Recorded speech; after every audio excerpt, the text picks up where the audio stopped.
last time Sydney University met Aspley in round 5, they were yet to notch a victory in 2015, but the students showed no signs of their poor start to the season this time around at Henson Park.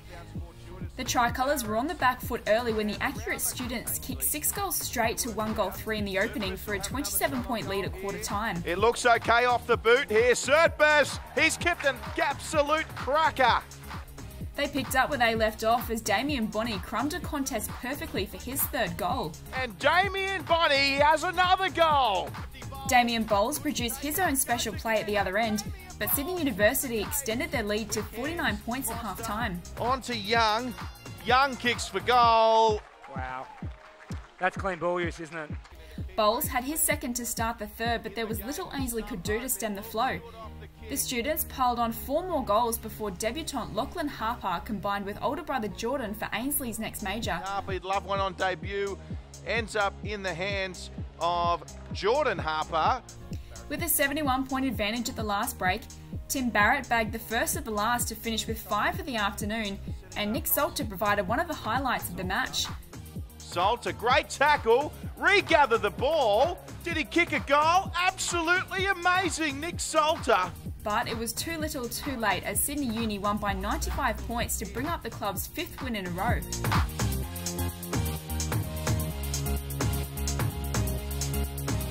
Oh, very pleasing, obviously. Yeah, the 8-point game, I mean, we went into the game, locked on 4 wins, 3 losses, both teams, and they had a slightly superior percentage. So to win, by close to 100 and take the 4 points off then gives us a little bit of a breathing space.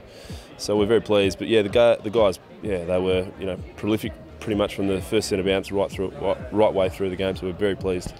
The winless Eastlake went head-to-head with Sydney and Canberra as the Swans looked to carry some winning momentum into this week's bye. It was a low-scoring contest early as Sydney managed only 2 goals in the first quarter to lead by 13. 2 majors in a row from Eastlake to start the second reduced the margin to 1 point, and the Demons remained in touch with Sydney when Sam Jensen goaled at the 15-minute mark. The Swans kicked the next 2 for an 18-point lead at half-time and began to shake off their opponents in the 3rd. Jensen's 2nd gave his side a chance late in the quarter, but the Swans were too strong in the last with another 4 goals to 2, sealing a 65-point win.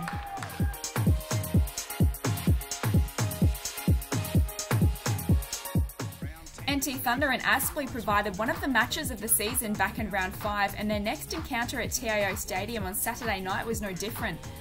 With over 800 Marines in attendance, Eddie Sansbury made sure they were treated to a show when he slotted a goal from the pocket to hand Aspley an early 2-goal lead. Looked okay. They like it in the goal square. Sansbury's kicked the 2nd.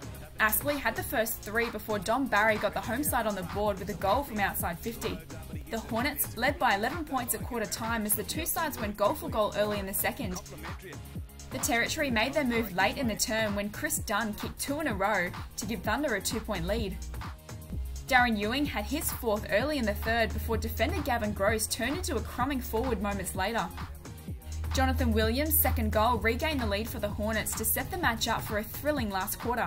It took almost 9 minutes for Ewing to kick the opening goal of the final term, and when Dunn bobbed up for another, the home side were 9 points clear after 15 minutes. James Nellis produced a terrific goal from the boundary, and ruckman Brennan Forbes threw his weight around to set up Gavin Gross for another lead change. Best on ground, Matt Payne gave his side some breathing space, and despite a skillful snap from fullback Justin Bugler, Aspley held on for a 3-point win to hand Thunder its 2nd loss at home this year.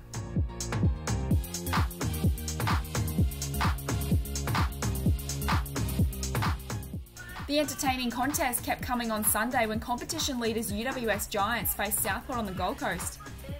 Needing a win to keep in touch with the top 6, the Sharks threw everything at the Giants in the early stages to trail by only 2 points at quarter time when Josh Hunt goaled late in the term.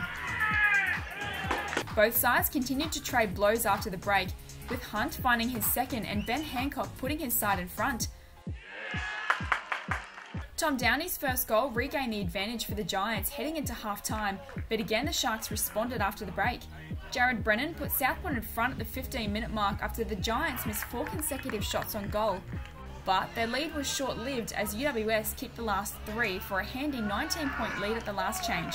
Hancock's third major reduced the margin to 14 early in the last, but the Giants held firm in defence while finding 3 more goals to run out 28-point winners.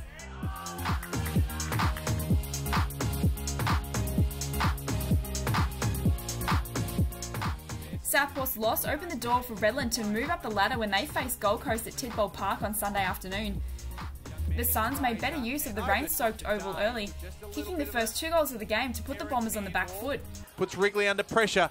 Now going for goal and doing it well. One of 4 key inclusions to the Bombers side in Luke Rogerson made his presence felt to close the gap to 5 points, before Sam Michael gave his side some momentum heading into quarter time. So the man with 2 first names goes for goal, and he likes it. The floodgates opened up in the second as the Bombers completely dominated the contest.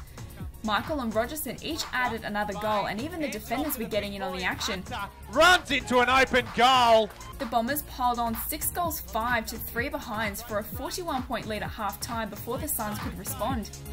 Harrison Fraser had 2 goals to start the third as the Bombers continually let the Gold Coast off the hook, finishing the quarter with 6 straight behinds. Aaron Hall kicked a classy goal to start the last, and Daniel Gorringe reduced the margin to 28, but the Bombers found the answers. Captain Tom Salter, in his comeback match from injury, capped off a welcome return at the 20-minute mark as Redland registered a confidence-boosting 46-point victory.